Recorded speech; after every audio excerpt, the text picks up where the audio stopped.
Mihi ki a koutou, e hari ko ana ahau ki te tai mai I tēnei ata. Ka tīmata ahau ki te inui.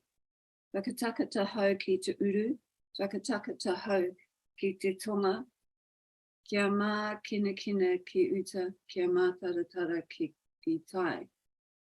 E hi ake ana ki te atakura, he tio, he huka, he hauhu, ti hei Māori ora.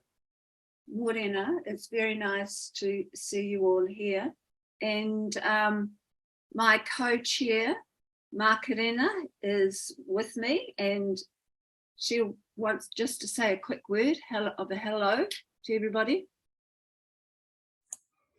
Kia ora koutou, ngā mihi nui kia koutou. Just lovely to be back on deck and to be able to attend this morning's hui and find out what the recent developments are in our sector. And so just looking forward to listening to the kōrero. I'm going to leave the facilitation or part of the facilitation in Teresa's capable hands. Ngā mihi. Kia ora, kia ora. So the purpose of this meeting really is an update to let you, the network, know what we, the leadership group, have been doing in the meantime since our last couple of meetings. And I thought that we should introduce ourselves properly to you. So I'm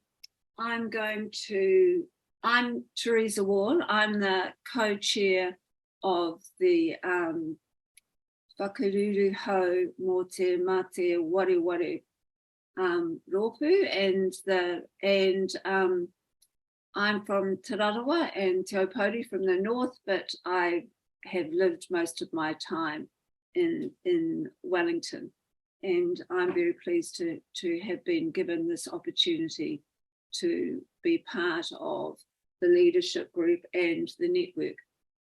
So I'll hand over to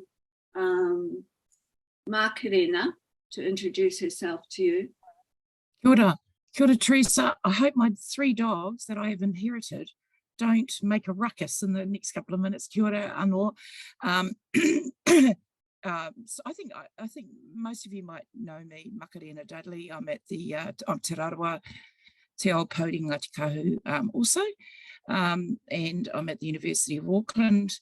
And most of my research is, well, in fact, all of my research is around the area of Mati Wareware, i.e. dementia with Māori. And we've got some exciting initiatives coming up, including the beginning of a prevalence study, which we will start up here in Kaitaia and travel through the motu to find out the extent of this condition amongst the Māori population in Aotearoa. And the other exciting innovation is the launch of the mana tool for detecting Mati Wareware in Māori, and that's probably going to happen in November.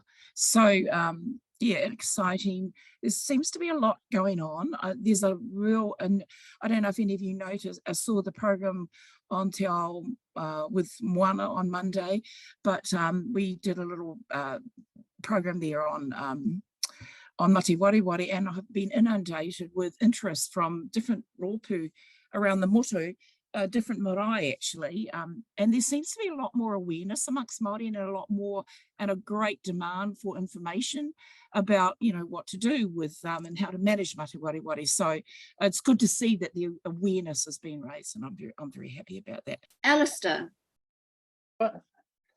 Alistair Robertson. I reside in Napier, and I'm someone with the lived experience of dementia. And I too am honoured to be part of this group. Thank you. Kia ora. Matthew. Kia ora tātou, everyone. I'm Matthew Croucher. I'm a psychiatrist of old age based in Ōtautahi, Christchurch. You might see an image of the Christchurch Cathedral behind me. So I'm very honoured to be Deputy Chair of the group alongside the leadership of Makarena and Teresa. It's lovely to be here this morning, everyone. Kia ora. Etu. Kia ora koutou, mai lorelei. My name's Etu. I'm a old age psychiatrist based in Te Whatuora, Waikato. And I'm also with the University of Auckland, where my main area of interest and passion is researching dementia prevention, particularly around Pacific people. Kia ora. Kia ora. Anne? Morena, Anne Schumacher. I'm the Chief Executive of Dementia Wellington. I'm a nurse by profession, and I've come from a background of residential aged care and home-based support services, a little bit of a dabble in academia, and an even smaller dabble in planning and funding. And the golden thread, throughout my career has been Mati Wariwari, and it's wonderful actually to to see the work that the ecosystem is doing and the progress that we're making. And I think there's still a huge amount of work to be done. So, but I think it feels for the first time, I think, and certainly in my career anyway, that we are having a united, drive forward to make life better for people who are living with Mati Wariwari. So, I'm really thrilled to be part of this this wonderful way forward. So, thank you, kia ora. Kia ora. And Kuritia. Koe kato ko kuritia simo ahau no kawhia no tokoro nei. My name is Kuritia Simo. I'm one of the people who are voice of whānau on the leadership group. And we have been navigating, or had been navigating, the journey of my father for the last decade. So my experience is one, for the purposes of this group, is a lived one with the care of my father and lately of my mother. Kia ora. And we have some members that weren't able to come this morning, so I just would like to give you an idea of who they are. So Treasure Thomas Eggleston, she's Chachiawa Rongoma Wahine, Ronga Whakata and Te Arawa, and she is, along with Kuritia, one of the whānau voice members. And Tu Williams, who's the lead for Hui and Kaumātua, he's whakatohia, Ngāi and Ngāti Porou, and he's in the whānau voice team in Te Akawhai Ora. And Marama Parori, who's Ngāti Whātua, Ngāti Kahu, Ngāpuhi, and she's the lead for the whānau voice team in Te Akawhai Ora. And Sharissa, the central agency members are Sharissa Keenan, and she's Ngāti Kahununu, Ngāti Tūwharetoa and Waikato Tainui, and she's the Principal Advisor, Primary and Community Care, Te Akawhai Ora.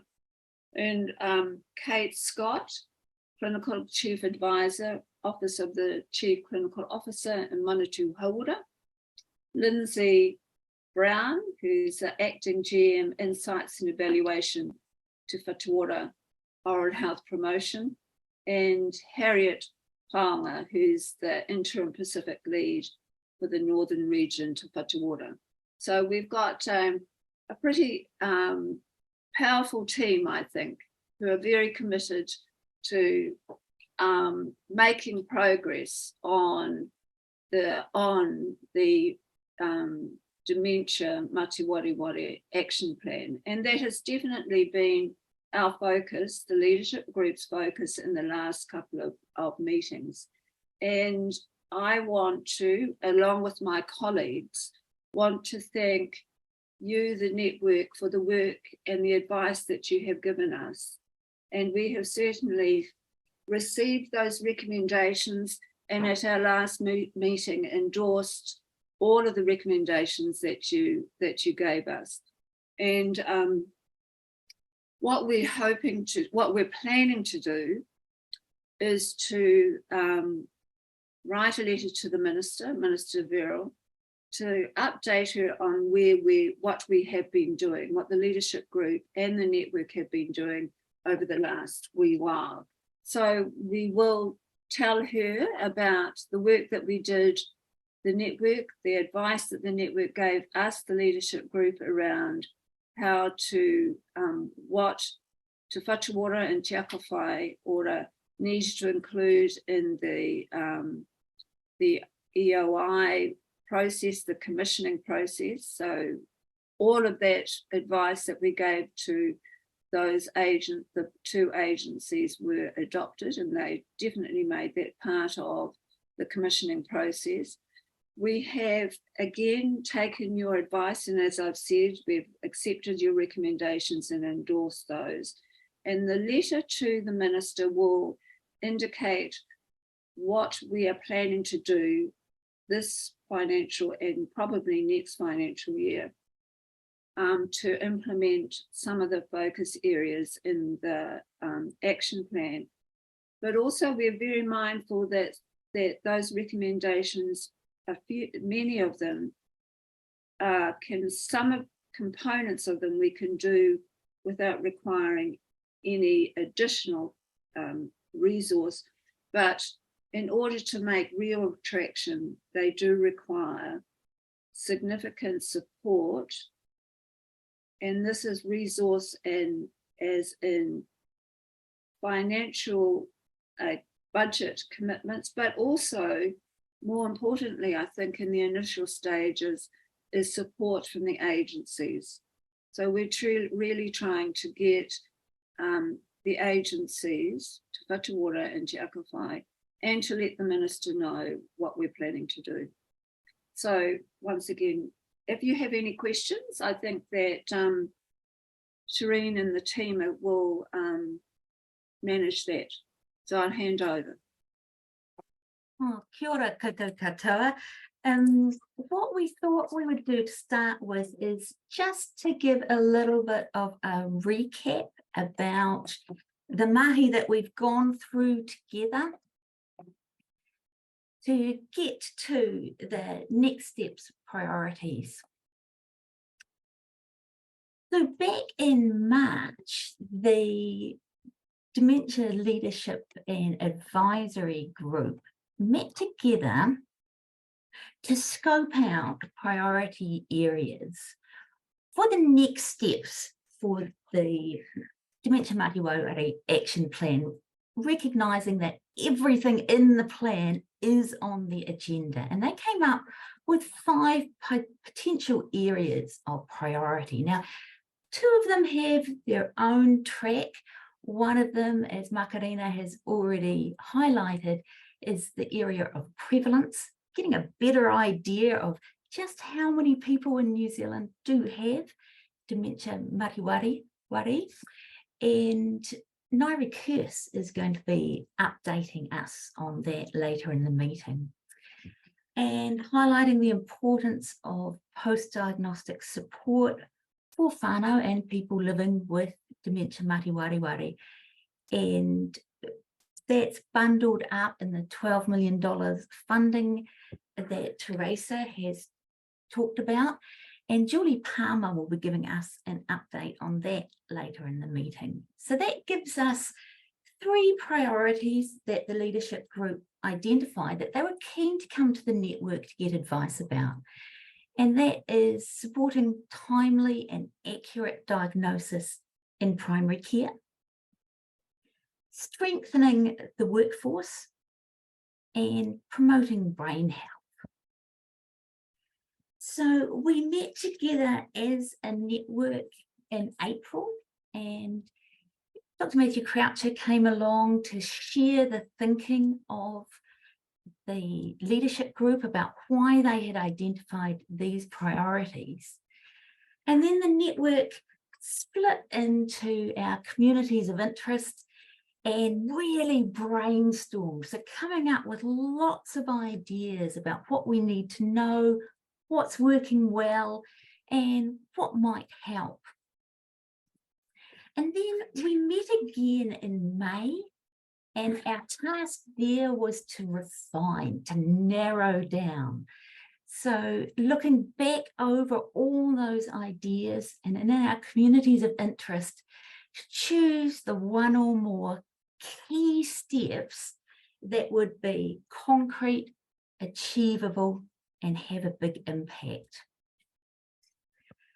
So a very lightning overview of the recommendations that have come out of that Mahi from the network. The first thing that you may notice is that the idea of brain health promotion dropped out of the discussion. In terms of the timely and accurate diagnosis of dementia mati wareware in primary care, the first point is a really big idea, and that was that we should extend the focus to picking up signs of cognitive loss. There were some really practical suggestions about ways that admin could be simplified to free up time. And there was an acknowledgement that the 15-minute GP appointment model does not fit with dementia diagnosis. So supporting a review of delivery models.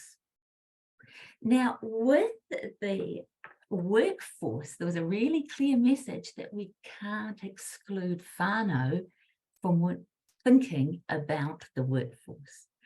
And when it came to our whānau workforce, the key steps that were identified were around removing barriers.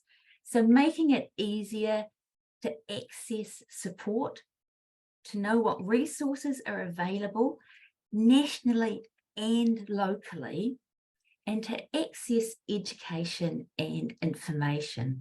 And that includes education that would lead to a qualification. With the formal workforce, yes, having a workforce strategy, but we need to be inclusive when we're going into that process. And that includes how we think about primary health care and the roles that are involved in that. Making it simpler to know about the existing education resources that are available. That's a quick win. And developing a sharing culture so that we're not all reinventing the wheel. So we put these recommendations together in a report that went to the leadership group. And they met in June and again in July to go through really carefully these recommendations. And I'm going to hand over to Matthew now, and he's going to give you an update on the Mahi that's been coming out of those discussions. So there was the information that Sue's just summarised for you about what you said about primary care and the diagnostic and initial management plan moment. And then there was the feedback that you gave us all in respect of the workforce, both the formal and the informal workforces. So those, because you gave us the most feedback about those are the parts that the leadership and advisory group has been able to take further forward. And of those areas, the one that we've taken furthest forward so far is the primary care work stream, if you like. So representatives of the leadership group have met with one of the key primary care groups in the country, which is called the Primary Care Clinical Leaders Forum. So this is a sort of open group where people who are allied health, nursing and medical general practitioners in primary care can meet together to consider some of the questions that face the sector and work out ways forward, as well as do a bit of training and education of themselves. That group was really keen to hear that there was now a process to try and advise the central health agencies on how to improve the meaningful support of primary care to do this job well. And the way forward is going to be to set up a working group. We've got some great volunteers from the Primary Care Clinical Leaders Forum. I've also been able to speak to some of the GP continuing education fora in the country. For example, the South Islands GP CME conference a couple of weeks ago. A few more volunteers have come from that. We're still arranging speaking with the Haora Māori Primary Care Network, who operate their primary care services in a different way from mainstream general practices. So that's an important group to talk to. Also the rural GP network that I'm talking to on behalf of the leadership group later on in the year. So from those and from a small existing pool of people that were already involved, mainly in the northern region, and Mark Fisher, I see you here today, your leadership up there and pulling a group together to think about a model of care that included primary care, the diagnostic and initial management plan moment. Those people are also on our list to approach to form a working group. That working group will be taking your recommendations. It's not starting from zero. It will be starting from the ideas that are already on the table in New Zealand about 3 or 4 different ways forward, all of which require some funding and some rearrangement of how things are done in order to make the diagnostic process simpler, more accessible, and more equitable across the country and across different groups, and more effective. So that's where that sits. I don't think that that working group will need to struggle with an impossible task. I think that they'll be able to look at and discuss and give really good advice on some very concrete examples to choose a preferred way forward. The leadership and advisory group will then consider that in the bigger context and feed that on to the central agencies. And I do expect that there will need to be some funding and commissioning decisions made after that work. So that's all happening.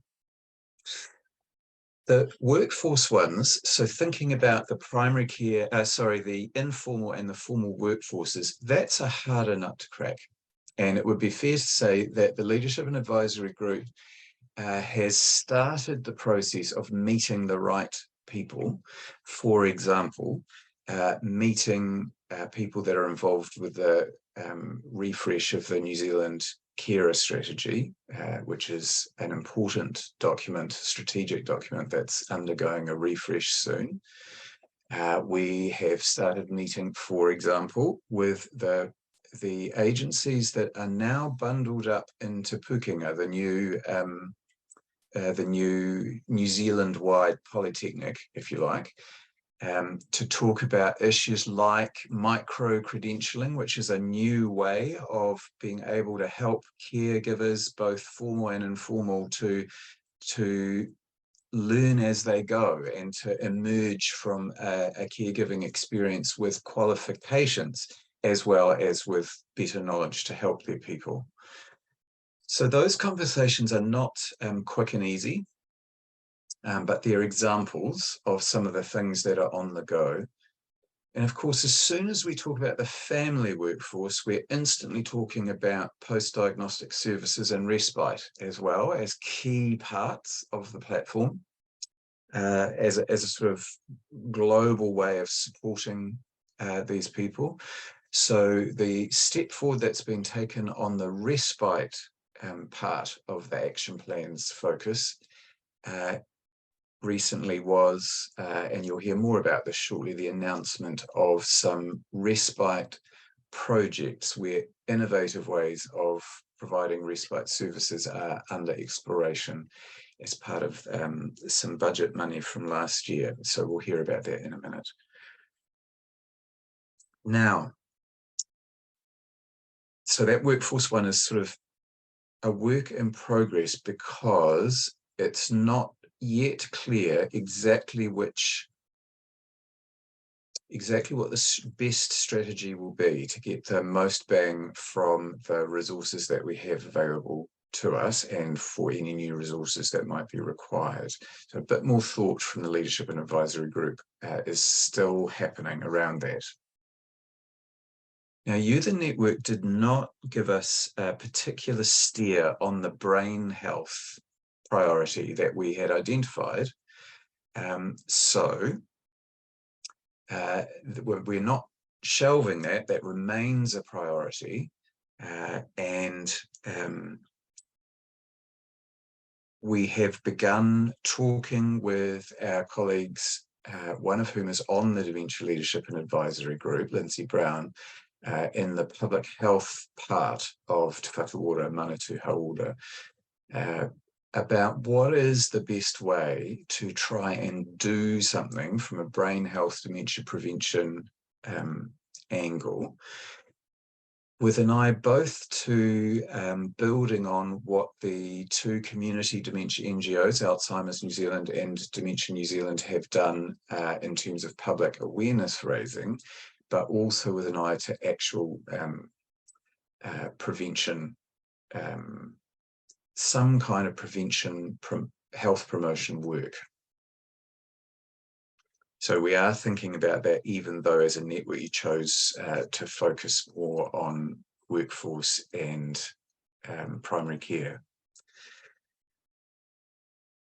The other of the 5 priorities among priorities, the whole action plan is a priority, right? But the other one that was signaled to you was the post-diagnostic supports part of the puzzle.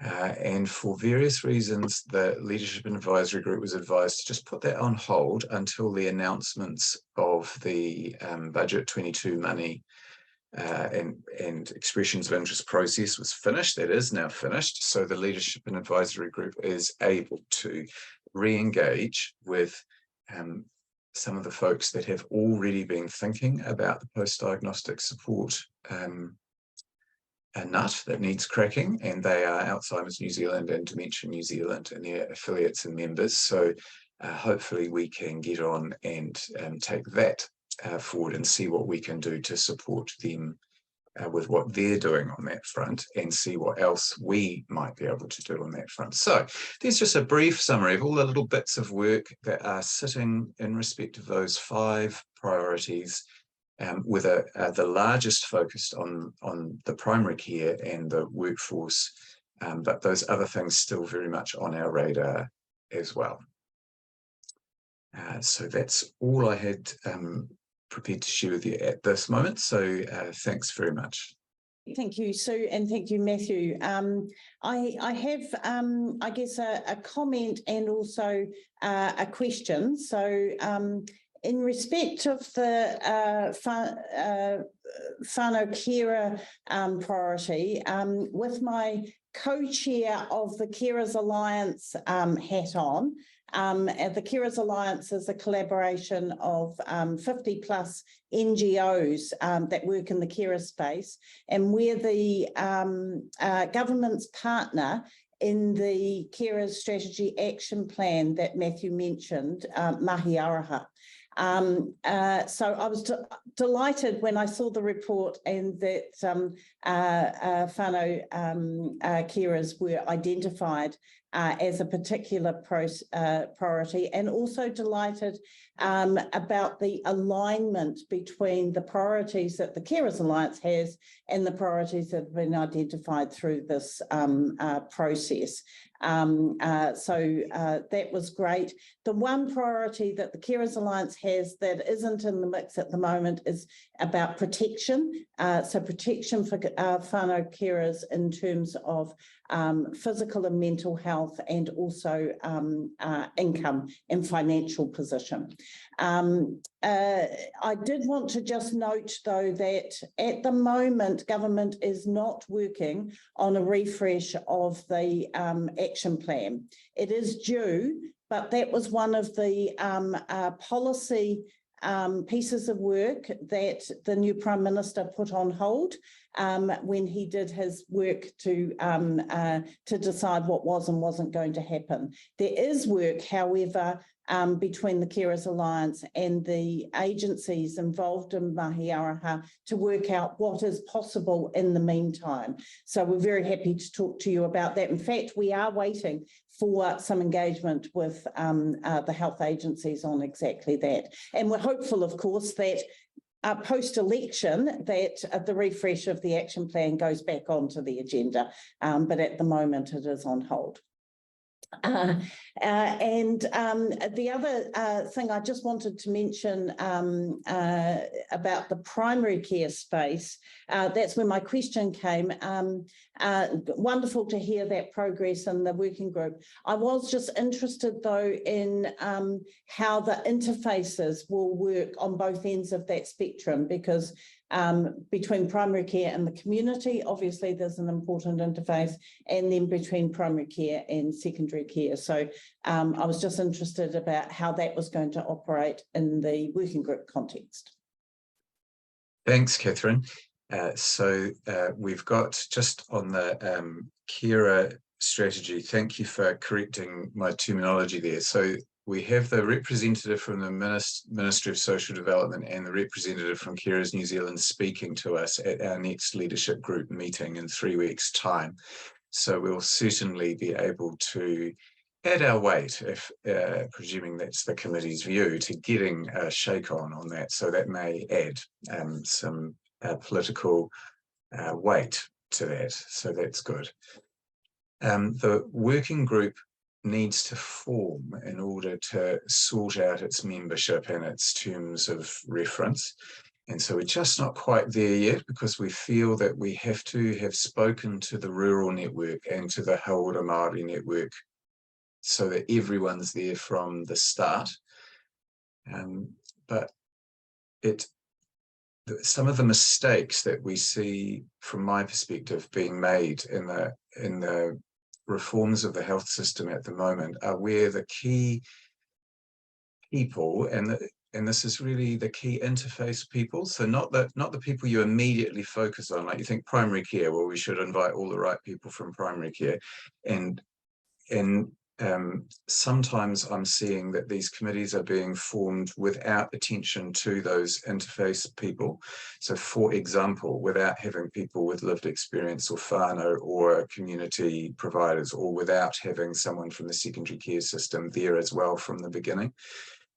So I would be very hopeful that any working group solved that from the start, rather than waited for the outcry and then slotted those things in later. So, but just to let you know that I'm at least aware that those interface issues have been a repeated problem with some of these new groups that are being set up. So good point, thank you. Thank you, Matthew. So Julie is now going to, Julie Palmer, who's a very important support person for us in the leadership group. And she's going to give us an update on the funding decisions for the budget 2022. So kia ora, Julie, nice to see you. Thanks, Teresa. Thanks very much. I'll share my screen. Tēnā koutou katoa, ko Julie Palmer tuku ingoa, no te tai tokura o e noho ana o whangare. He hōtaka whakahaere o I te tima o so kaumātuatanga ora. I'm a program manager in the health engaging team at Te Whatu Ora.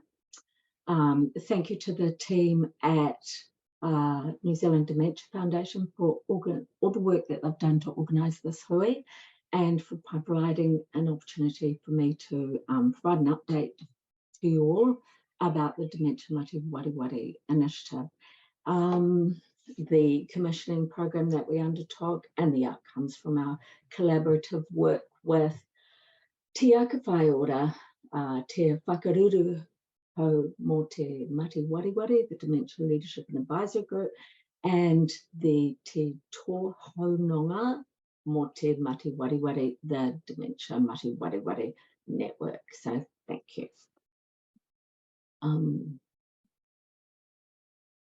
Move on to this. So the driving force behind this mahi for the Dementia Mati Wareware initiative was the creation of the Dementia Action Plan, which was developed by the 4 national dementia organisations, Dementia New Zealand, Alzheimer's New Zealand, the New Zealand Dementia Foundation, and the Mati Wareware Advisory Ropu on behalf of and with input and support from the wider dementia sector. And the vision, just to recap for you, is that in Aotearoa New Zealand, in which Mati Wareware is prevented as much as possible, and where people living with Mati Wareware, their whānau and carers, care partners, receive the support that they need to live their best possible lives with autonomy, meaning and dignity. And the objectives for the action plan, which is informing all the work that the leadership group and the network are focusing on, is to strengthen leadership across the dementia sector, to support people who are living with Mati Wareware, their family and whānau and care partners to live their best possible lives, to reduce the incidence of Mati Wareware, and to build accepting and more understanding communities. And so those first 2 have been the initial priority for this work program, which is setting up the Mati Wareware governance ecosystem, the governance structure and the leadership group, and then doing the Budget 22 commissioning program. So what I'm just going to do now is give you a brief overview of the process that we've gone through, because all of you probably, this has touched your lives in some way, and I'm sure you're very interested to know how we got to where we got to, and should this situation arise again where further funding is available, you'll be well prepared to participate. So let's see. So I'm just going to focus on the priority areas for this Budget 22 initiative, which were agreed by the government and reflect the priorities in the Dementia Action Plan, are that post-diagnostic supports, dementia navigators, and innovative respite care options. So those were the 3 areas that the Budget 22 initiative was going to be focused on. And priority populations that the program was focused on was people living with dementia, Māori, Pacific, people living in rural areas, and people with younger onset. So we had what we were going to be commissioning and who we were going to be focusing on.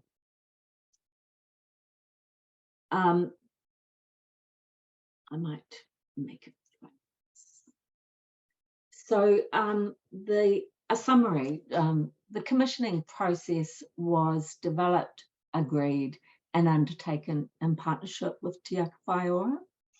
The feedback from the Dementia Leadership Group and the network on what we needed, what Te Whatu and Te Aka needed to take account of, that feedback was incorporated into the commissioning documents. And I want to acknowledge the time that everybody gave to that process over January and February. It was, it required a lot of coordination and focus and cooperation between the New Zealand Dementia Foundation, who was leading that process, and everybody in the network and the leadership group. There were a lot of tight time frames, and everybody was pushed, but everybody did a really great job, and we got the feedback from the sector, and that feedback was put through to shared with Te Aka Whaiora and Te Whatu Ora, and all of the recommendations were accepted, and they were incorporated into the commissioning documents for the budget initiative. We undertook a 2-stage commissioning process, and that was so that, the thinking behind that was so that stage 1, which was the registration of interest, was intended to be a light approach, so that because it's acknowledged that submitting RFPs and expressions of interest and all that kind of process takes a lot of resource from organisations, and organisations don't necessarily have that capability within their teams. I acknowledge that. So by having a sort of light process, it meant that more organisations could submit their proposals and be considered. So the whole procurement, the whole commissioning process was led by a senior procurement advisor in Te Whatu Ora. We created a independent evaluation panel with great experience, knowledge and expertise around the treaty, around equity, around Te Ao Māori, around whānau-centred services, around health services commissioning, and around primary care. So we feel we were comfortable that we had the right knowledge and expertise in the room to evaluate the proposals. And every single proposal that was received, we received, I think it's 73 ROIs. Every single one was reviewed by each member of the evaluation panel. And the process was that their scores were all collected together and their comments. And then as a panel, the group came together and discussed every single application. And it was very hard for the panel because there were a lot of really great applications. Just to say at this point that the applications far exceeded the budget that we had available. So it was a hard task for the panel, but the lead for it steered the panel and helped them make those, helped keep everyone on track. From that process, there was a shortlisting of the highest scoring ROIs, and then those that have been successful in the ROI stage were invited to submit a more comprehensive, detailed RFP.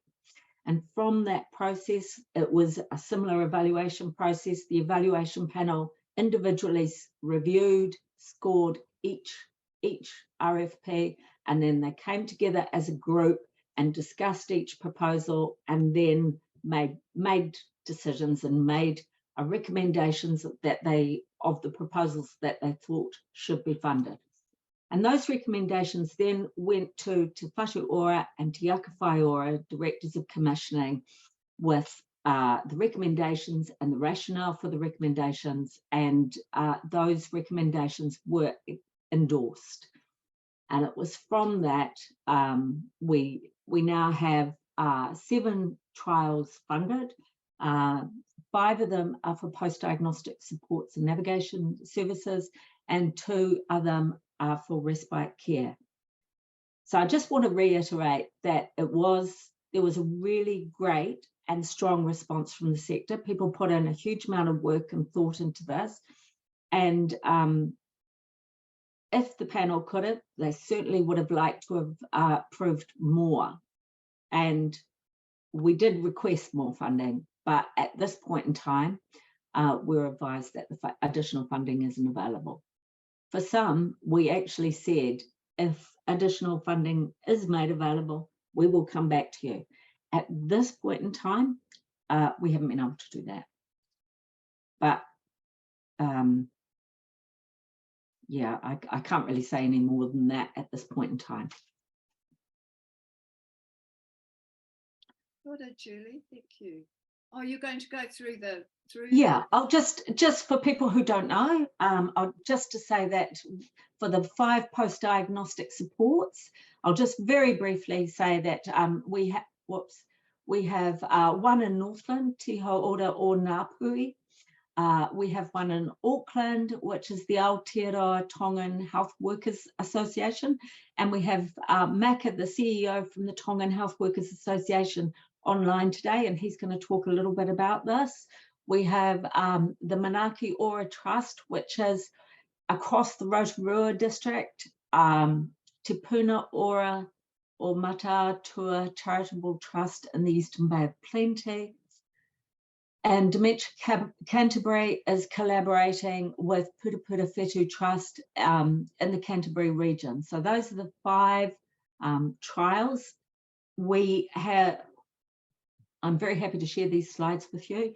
And just to say that we are preparing sort of really good paragraphs that we'll share with the New Zealand Dementia Foundation, and they'll be able to go up on the ecosystem website so that people can get a little bit more understanding about what the model of care is and where the services are being delivered by these organisations and who they're being delivered to. For the respite care trials, there is one in Hawke's Bay with Dementia Hawke's Bay in partnership with the Wareware Charitable Trust. They're doing a Māori Active Brain Day program. And in the South Island, we have a really large respite care program, which is a collaboration across, I think it's 8 organisations. It's kind of like a pan-South Island home share respite care program. This will be delivered in Otago, South Canterbury, Marlborough, Nelson, and the West Coast. This is a massive, ambitious program, and we'll all be watching this very closely and supporting this organisation to make this a really successful program. And having said that, we'll be doing that with all of the trials, of course. So the next steps are supporting implementation of the trials and working with them to look at how we can provide support to integrate the trials where there are providers that have delivered mate wari services, but they're expanding and increasing their range of services with the existing dementia providers and primary care and community providers in their areas, where communicating and facilitating linkages across the sector. We're starting the process of looking into the evaluation of these trials, and we'll be having an independent evaluation of them. And just for your information, reporting, each provider will be submitting a half-yearly report on their program, and on a quarterly basis, Te Whatu and Te Akawhaiora will be having sort of Zoom meetings with each provider to discuss their program and their progress. Thank you, Julie, for that update. It was great. I'm now going to get Etu to introduce from the Pacifica research, and he'll also take us into the initial update on outreach to Pacifica. Sorry to interrupt. I was trying to indicate that I wanted to ask a question, but clearly, sorry. Just before we move on to that, Julie, I just wanted to know, was the level of funding sort of to some extent distributed equally amongst the successful proposals or services, or did that just depend on what the service was that they were? It did depend on the service that that the organisation was providing. Each application was required to submit quite a comprehensive budget outlining all the expenses that they would have. The review panel looked at the budget, and the procurement advisor led discussion on the review of the budgets that were proposed. And yeah, that's what informed how much when the organisation costed out, and could set out really clearly, this is what this service is going to cost to deliver. We didn't go back to organisations and say, we'd like you to deliver this service, but for half that, or we didn't do that. Yeah, the budgets were comprehensive that were proposed, and they were looked at very carefully. if we'd had more budget, we definitely would have funded more. Yeah, thanks, Joe. Thank you. Okay, I'll hand over to you, Itu. I'm Itu. I'm an old age psychiatrist based in Hamilton, and I'm also a researcher with the University of Auckland. And I thought what would be really useful today was just to give you a really quick update on the state of Pacific people and dementia in New Zealand, just to kind of make the case for the fact that we do need a rethink of the way that we approach the non-European majority that most mainstream services are pitched at. And apologies in advance, I'm right in the helicopter path for ED just around the corner. A helicopter has just gone past. It might take off again in the next 5 minutes. So just really quickly, you know, the dementia report that we wrote a couple of years ago suggested that we had about 70,000 people in New Zealand with dementia. And in the next 7 years, we're looking at another 30,000 people with dementia. And then by 2050, we're adding 100,000 people compared to the last couple of years. So the dementia epidemic is well and truly here.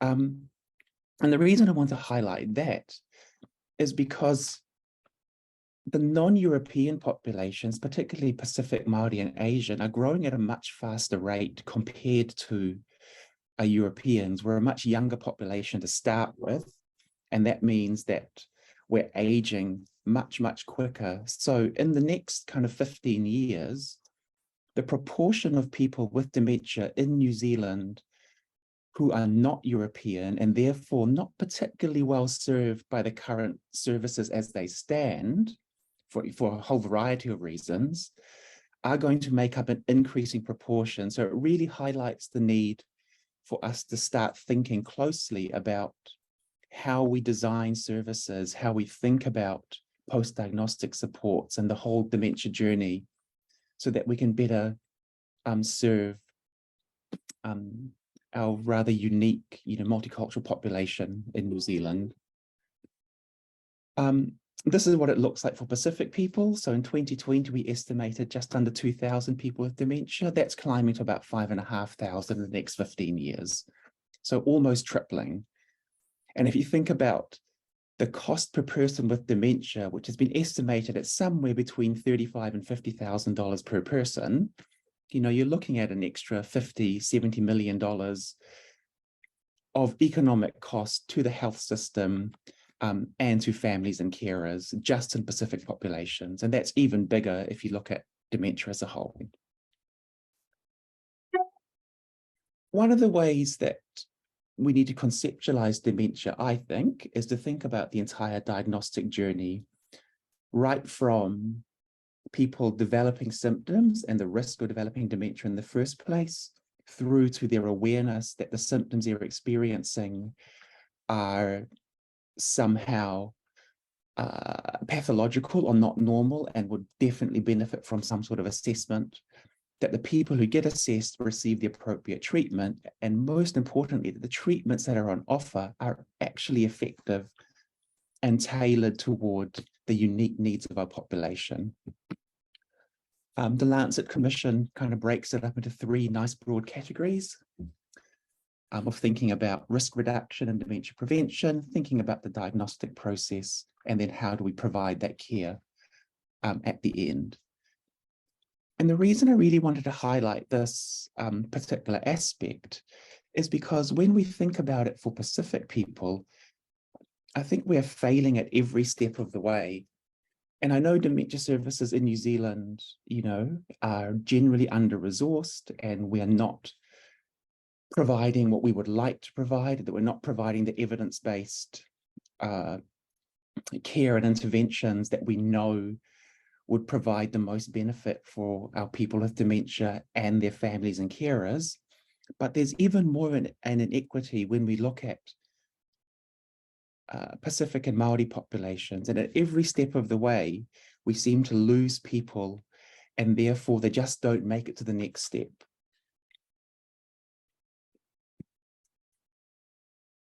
So we know from the international literature, for example, that actually that blue line there is high income countries, And that for most high-income countries like New Zealand, Australia, the UK, Canada, dementia prevalence is probably starting to level out a bit. And that's because we've implemented a lot of these public health strategies, like smoking prevention, like alcohol taxes, green prescriptions, and the like. But that red line there is low and middle income countries. And what I really want to highlight today is that I think Pacific people in New Zealand are on a trajectory that is much closer to low and middle income countries than they are to your classic high income countries. So I think even within New Zealand, Pacific people's prevalence is probably growing at a much faster rate. This is some work that we're just doing at the moment, looking at the incidence of dementia relative to level of deprivation. And the reason I wanted to put this up, particularly around Pacific people, is because we know that 45% of Pacific people in New Zealand are in decile 10, live in the most deprived populations of New Zealand, which means that their risk of developing dementia is just that much higher because deprivation is linked with all of the other risk factors for dementia. All the risk factors around your heart, around smoking, obesity, alcohol, your risk of brain injury, hypertension. And if most of our Pacific whānau are in that most deprived kind of population group, then their risk is already that much higher. So the starting point for Pacific people is that we're probably carrying a higher risk of developing dementia in the first place. This is some work that Associate Professor Gary Chung did in Auckland last year, and it's really just there to show that compared to the Palangi majority, Pacific people's risk of developing dementia is about 1.5 times higher compared to Europeans. And that's actually been reflected in work we done a couple of years ago that shows that because of the risk factors that Pacific people carry for dementia, around half of dementias in New Zealand in Pacific people are potentially attributable to potentially modifiable factors. And that if we can target some of these factors, things that reduce the risk for your heart and things that improve your cognitive reserve, like your social interaction, then the prevention potential is just that much higher for Pacific people. But it also means that the burden of risk that we're carrying at the moment really needs to be thought about in the context of we will be developing more dementia in our populations compared to the numbers that are quoted. But the positive spin on that is that there are things that we can do to reduce that.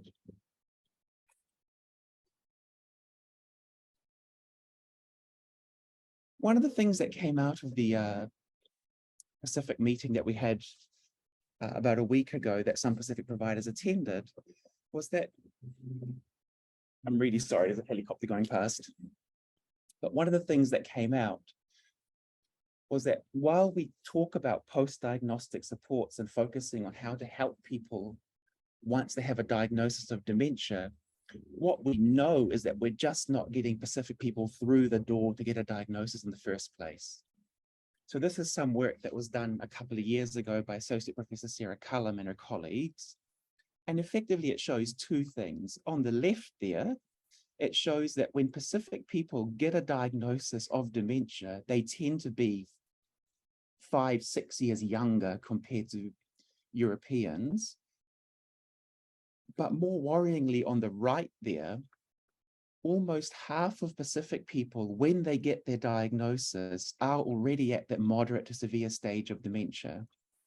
Now, we know that you need a diagnosis of dementia to access many of the current dementia services. So if we have half of our Pacific people not getting a diagnosis until they're quite late into the dementia journey, then by definition, that means that that burden of care is being carried by their family, by their whānau, with the associated costs and stress that are associated with that until they get that diagnosis. But even when Pacific people get a diagnosis, they're just not using services to the same degree. So on the left there is home-based support services like personal cares or people coming in to help or accessing day programs. And Pacific people, compared to the European majority, are less likely to be accessing funded home care services. And that discrepancy is even bigger when you look at aged residential care. And we know that, Pacific people and Māori are utilising aged residential care at about 1/3 of the rate that Europeans are, even when you adjust for all the other factors. So what this is really highlighting is that even when you get a diagnosis, we're just not receiving or accessing the services that are on offer. And there's a whole variety of reasons for that. So we know from work that we did last year that just under 60% of Pacific people who came through a memory service at County's Manukau District Health Board and got a diagnosis of dementia, in that kind of 3-4 years of follow-up, over half of them didn't actually receive any funded care. So they potentially didn't get a DSL or NASC assessment in the first place. And even if they did get a NASC assessment, for whatever reason, they didn't receive any funded care. And that means on the right here, from the Economic Impact Report a couple of years ago, that the burden of unpaid care costs for each person with dementia is just that much higher on average in Pacific people, because whatever the costs are that funded services would have provided, they're now being carried by their families. And these are families, like we said earlier, that are already living in the most deprived populations, so at the least able to afford this. So really, the take-home message, when thinking about Pacific people with dementia from my point of view, and it got reinforced with the meeting that Matthew and Shireen and I had with a couple of providers a week or so ago, is that yes, we need to be focusing on post-diagnostic supports, and yes, we need to tailor the services to meet the needs of Pacific people, but actually, in the context of Pacific, we need to be thinking much further back up the chain. One, about reducing the risk of dementia in the first place, but probably more importantly is improving that awareness of dementia, of the need to get assessed, given that there's so many reversible causes that could be treated, of facilitating access, both in a practical sense of getting to the GP, getting that diagnosis made, of reducing the stigma associated with it, and then thinking about how skilled the workforce are at actually providing those services and providing that diagnostic assessment that's needed. And that's why I think, this whole funding round that Julie's just talked about is going to be really important. And I'm really, really excited about Maka Pailate and Associate Professor Sone Waka's proposal that they're going to talk about next.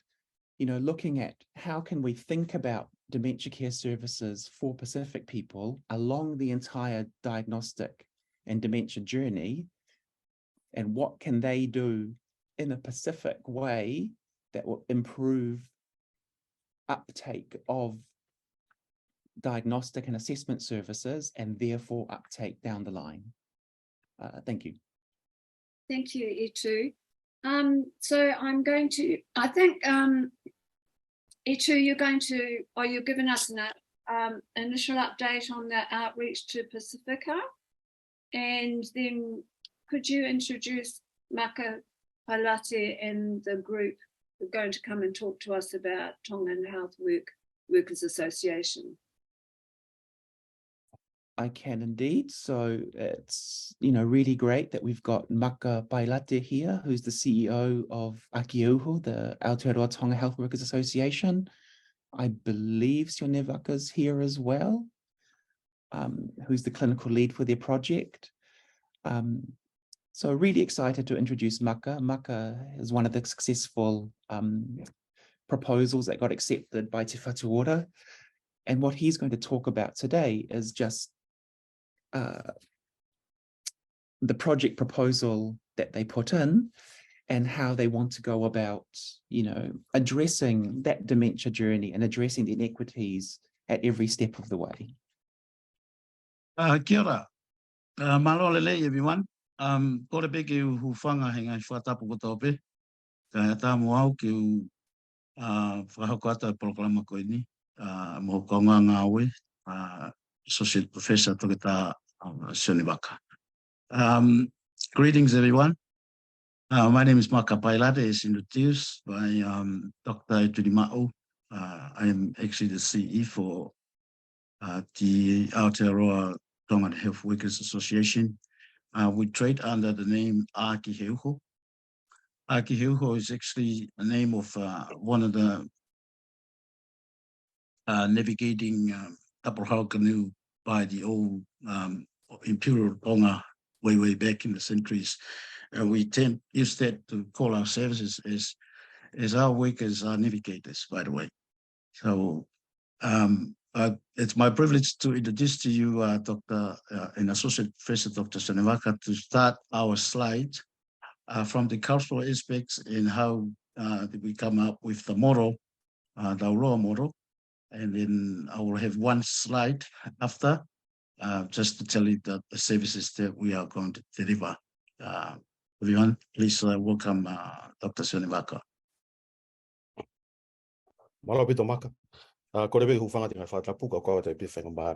Very excited to be here and to talk about the project that we're about to embark. I think one of the things in terms of the journey in the in health is always trying to measure, to define specific health issues with non-specific tool, and it doesn't really have a good definition. And not only that, but we try to fix specific health issue with non-specific tools. So what I'm going to talk about is quickly speak about the background of the model that we propose to work with, which is Uloa model.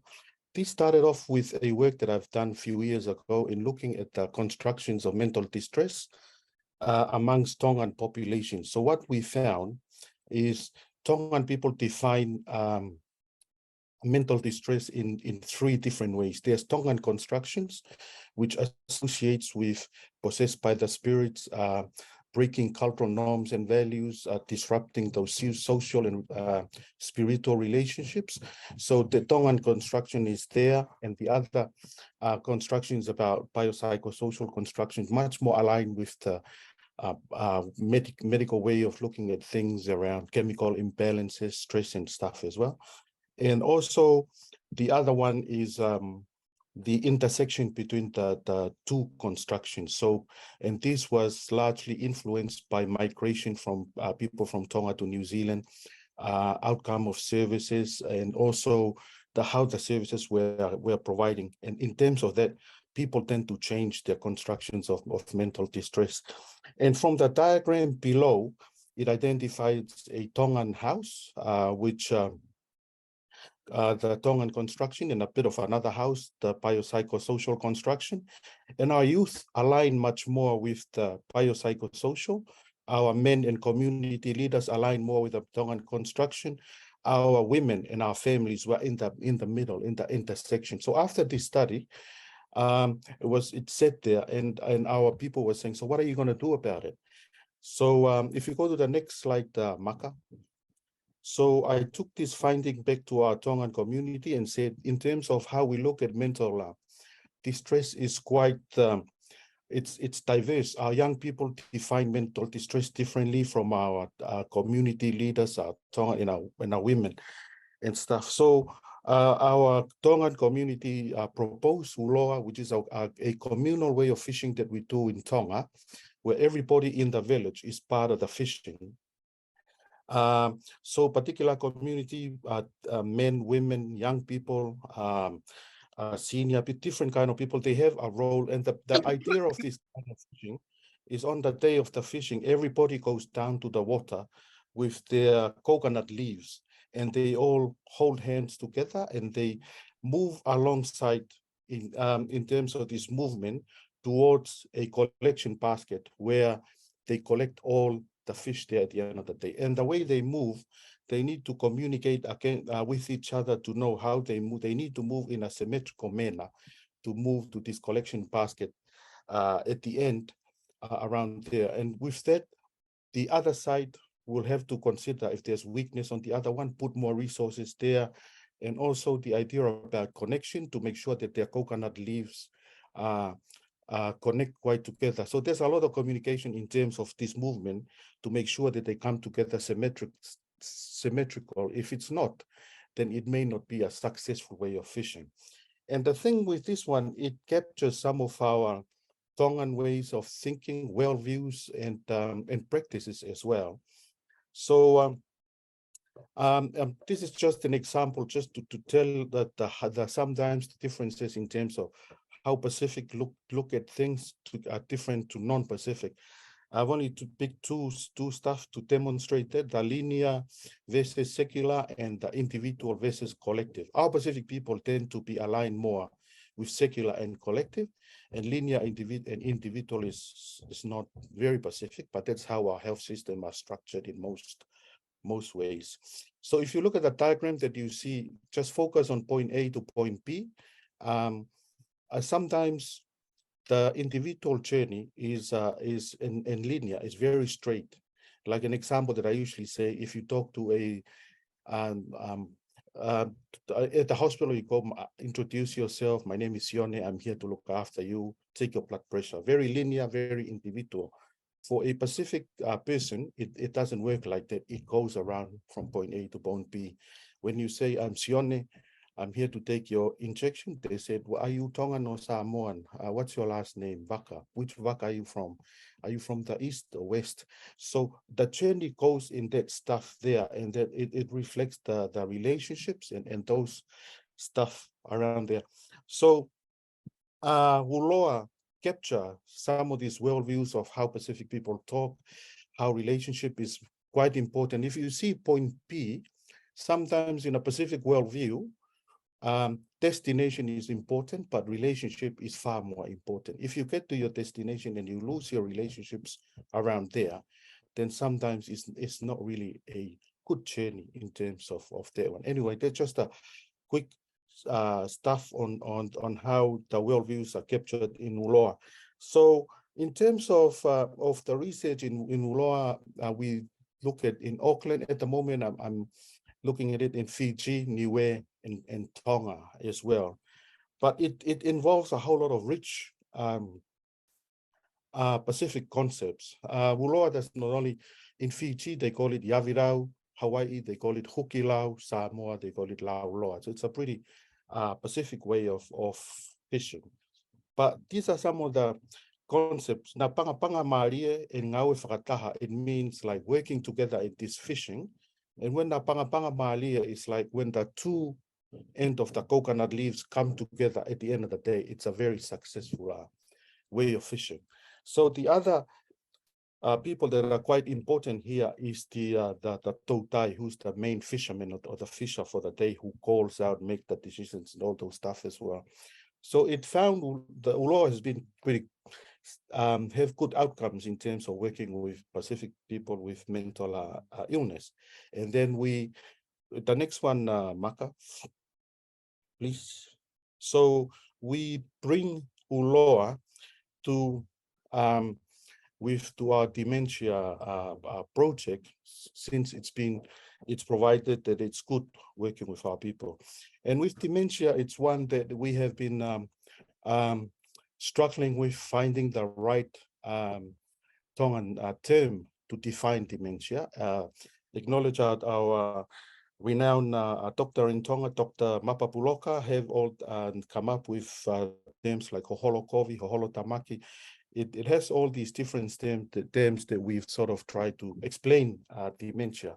But we at Akiheuho, after discussing with our community and also some of our academic people, anthropologists as well, Professor Devita Akaili from Hawaii, we have come to pick Mangalo, to have a go with Mangalo.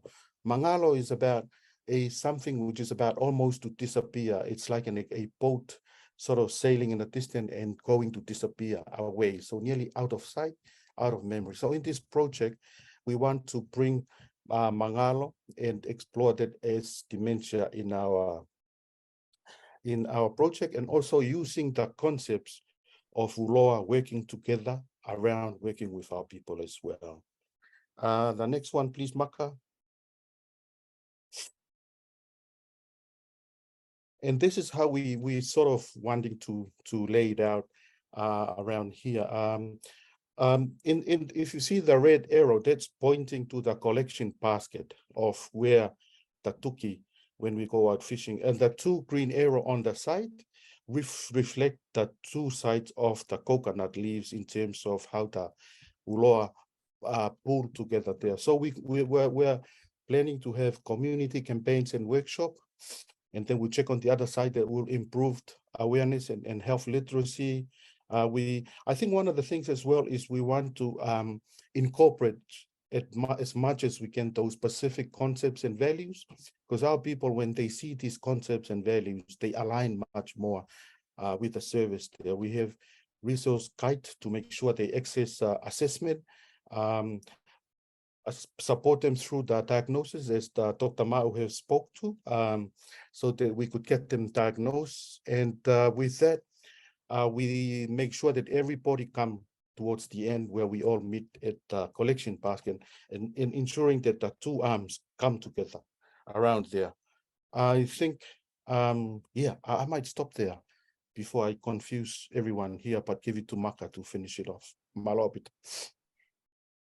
Malabito, Sione, just to continue on, just in a nutshell, what are we, as you've heard from Julie earlier on, we are one of the contract awardees for this, and what's in our contract, basically this whole 5 things here.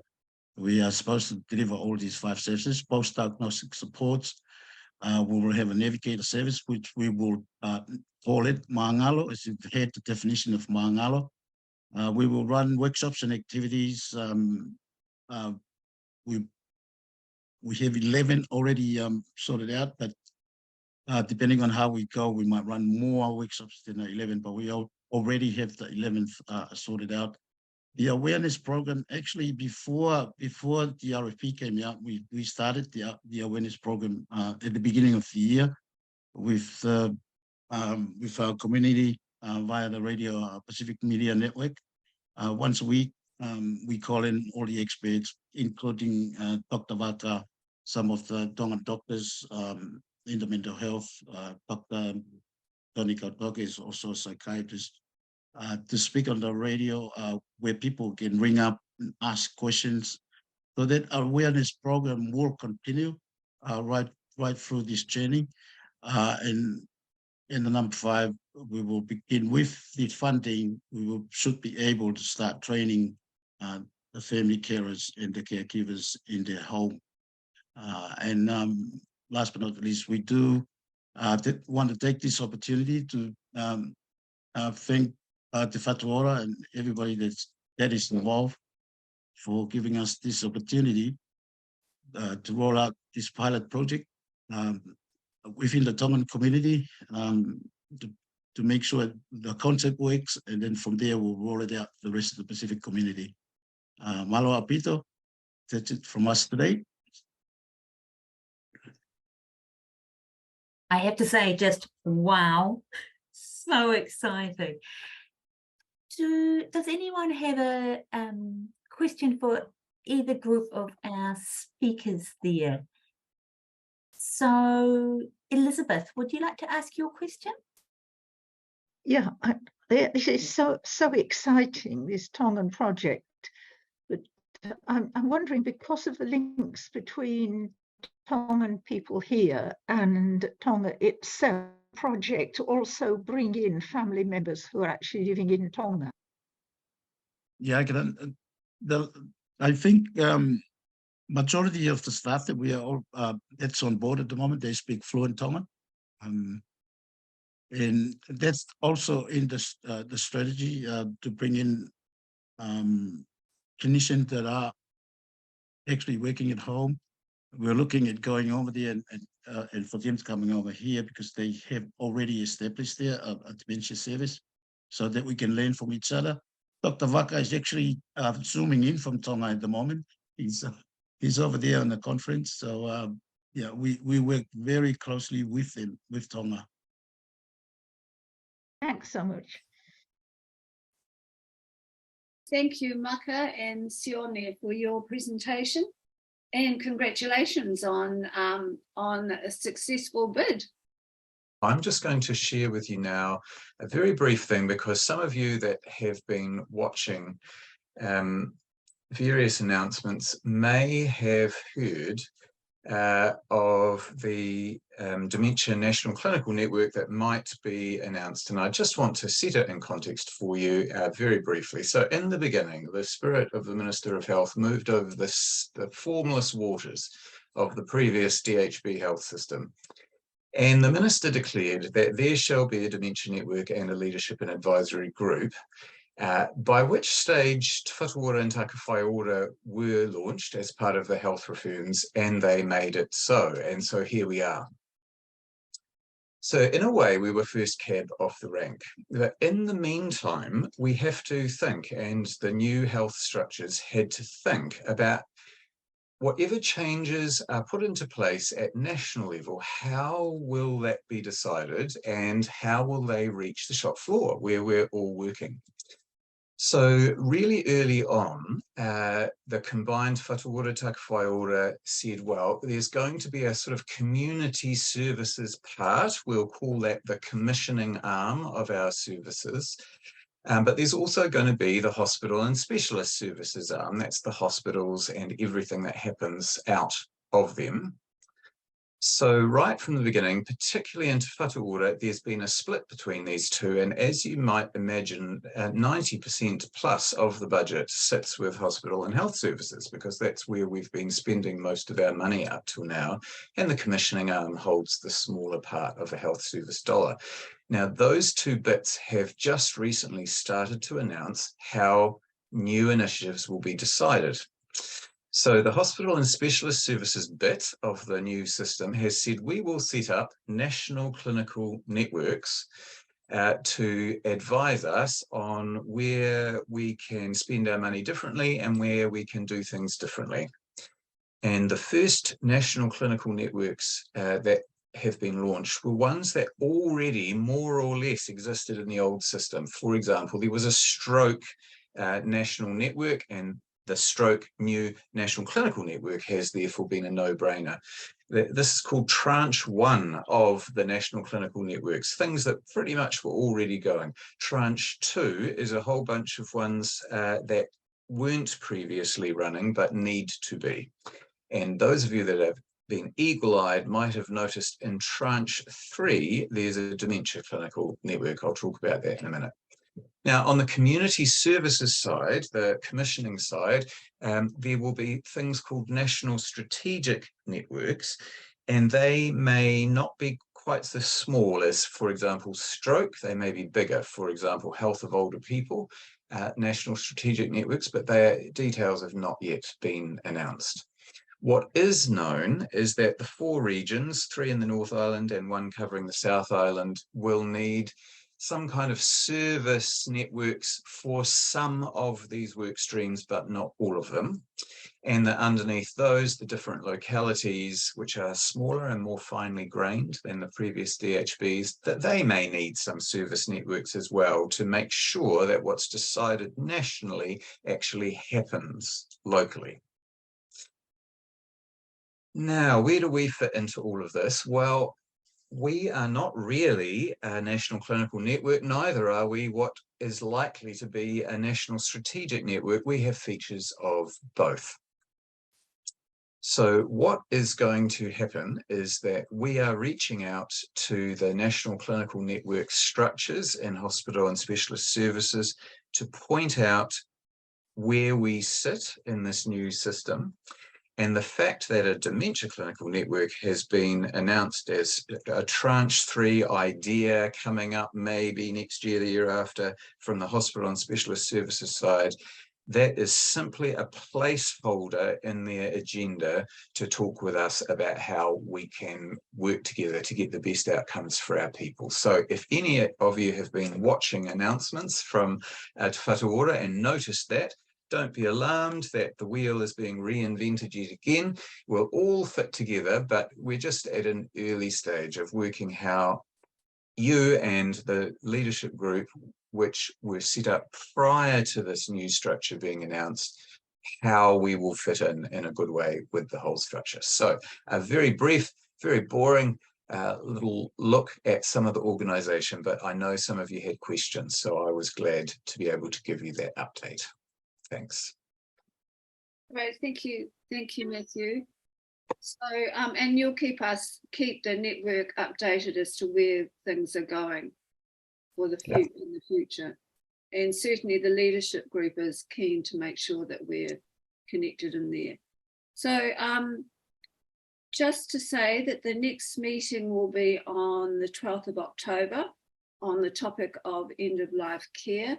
And I think we have come to the end of our meeting, and it's been pretty full on, and we've learned quite a lot about what's going on. So if I could just finish our meeting with karakia. So unihia ki te uru tapunui a tāne, kia wātia, kia māma, te ngākau, te hinengaro, te tinanga, te wairua i te ara tangata. Koia rai e rongo kua wātia, ai rā kua wātia, e rongo whakairihia ake ki runga kia tina. Haumie, huie, kai kie, ka kite.